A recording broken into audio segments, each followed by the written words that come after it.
Hi and welcome. My name's Julieanne Kost, and on today's episode of The Complete Picture, we're going to take a look at how we can use Camera Raw as a filter on a smart object in order to process our HDR images. So here you can see I'm starting in Lightroom, but of course we could also start in Bridge and go through Camera Raw. But for now, we'll start here. I have the 3 images selected, and I do want to make one change to them before we move over to Photoshop. So I'll click on the Develop module, and then down here under Lens Correction, I want to enable the profile correction in order to get rid of any of the distortion of the lens.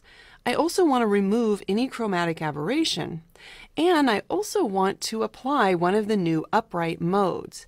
Now I'm going to apply the auto mode here, and you can see it makes a slight correction.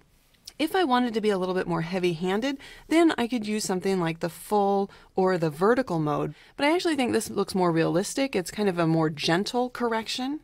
But here's the thing, you'll notice that I only did this to one image.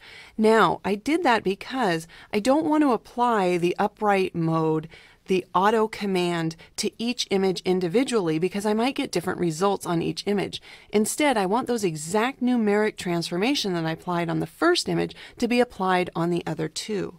So I'll go ahead and select the other 2 down here in the film strip, and then I'll click on, it says auto sync right now, but typically it would just say sync, and I'll get the synchronize settings dialog. Here's where I'll tell it not just to synchronize the upright mode, but the actual upright numeric transformations.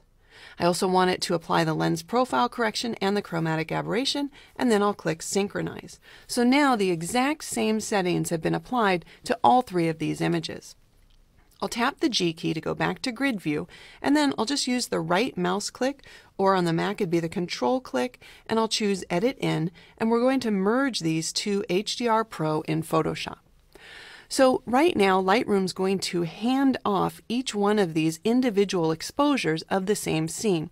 And just so you know, each one of those exposures was one stop apart. And Photoshop is going to take all 3 of those exposures, and it's going to create a 32-bit image using the best exposed area in each one of the individual exposures. So here we can see each one of these exposures down in the lower left, and it turns out that I actually was wrong. These are each 2 stops apart.